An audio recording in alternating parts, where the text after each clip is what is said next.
4 times 4? 16. 5 times 5? We started with a warm-up, which was just going over basic multiplication facts. So the curriculum spirals, so just having them refresh their memory and being able to practice key skills. Then after that, we did a math message that leads them into their lesson. Can someone raise a righteous hand and tell me what kind of multiplication problems those were? Ajay? On paper? There are multiplication problems, but they all had something in common. Hannah? Square products? Square products? That's a good guess. Not quite. Something Picking about them sticks was is the a way to have equity among the children and have random selection, and it makes all the students accountable for their answers, to being able to answer. So it kind of allows them to pay more attention because they know that they could be called on at any moment instead of raising of their hands. Raising of their hands, then they're more confident that they have the answers. But if you do picking of the sticks, they're more accountable for themselves and their answers. 18. Good. 3 times 9? 27. Yeah. 4 times 9? 36. 5 times 9? 45. 45. 7 times 7? 49. 49. 8 times 8? 64. 9 times 9? 81. 9 times 8? 72. Good job. Okay. Here's our math message. Can you find more than one meaning for each sentence? You guys read. Can you find more than one meaning for each sentence? Again. Can you find more than one meaning for each sentence? Okay. They started off with 2 sentences, having to read them as they were written and add punctuations into the sentences in order to change the meaning of them. And that was to make the connection to when you add parentheses to a number sentence math problem, that it will change the outcome of You're it. going to get with a partner. Some may have 3 because of the odd number. And you're going to think about how to make these sentences have more than one meaning. So, let's read the first one.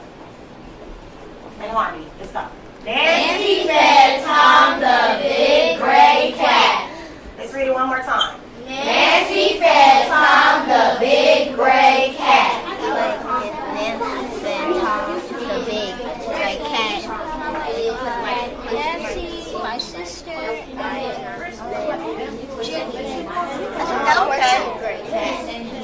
You agree with that? Did you guys do both of them? and my sister. You said what?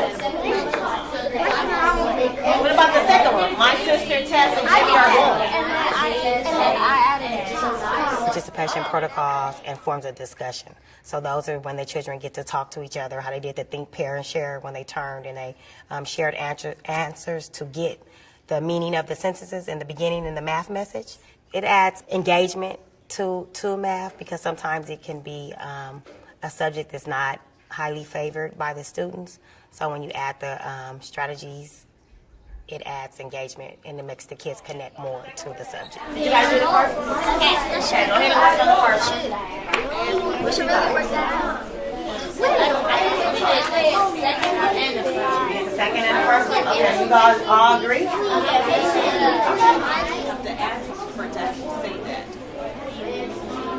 When you're ready, okay, I see one harmony lock. Good job. Still working up. Are you ready? Yes, I'm ready. Are you ready Yes, I'm ready. to learn? Right now. Okay, so what does all this have to do with parentheses, Miss Davies? What does this have to do with? Like, why are we changing meanings of sentences and adding punctuations? Because the reason why, when you add parentheses into a number sentence, into a math problem, it changes the what? If you had to guess, it changes the meaning. Yes, it does. Okay, so when we add parentheses to a number sentence, this means that you do the problems in the parentheses first. When do you do them? First. So in this problem, we would do this first before we do this. This will be our first step, and this will be our second step, and then getting the answer will be our what? Third step. Third step. Very good. Go ahead and write this first one on your slate, and you should solve it, and you shouldn't have a question mark. You should have the answer. Write it just like I have it up there.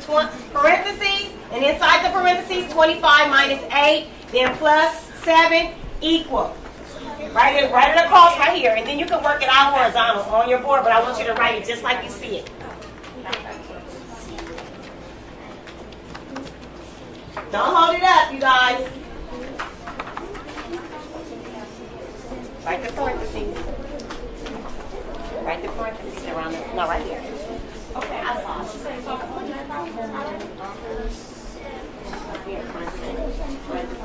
Okay, now solve this first. 25 minus 8. Solve that first. If you need to write it vertical right here to solve 25 minus 8, you can.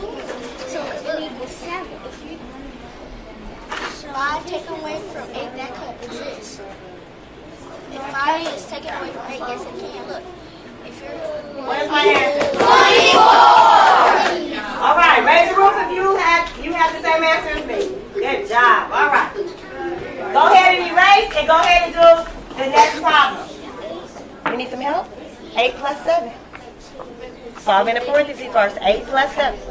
It's okay. 8 plus 7. Where's my problem? I don't see my whole problem on your slate.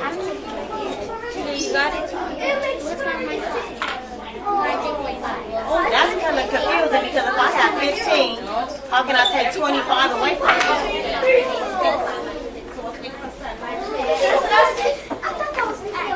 When I say peace, you say quiet. Peace, quiet, peace, quiet. You guys can continue working as I solve. So I have Coming to class and teaching this way, I see that they enjoy doing it, and the progress is much higher than it was before I added this strategy.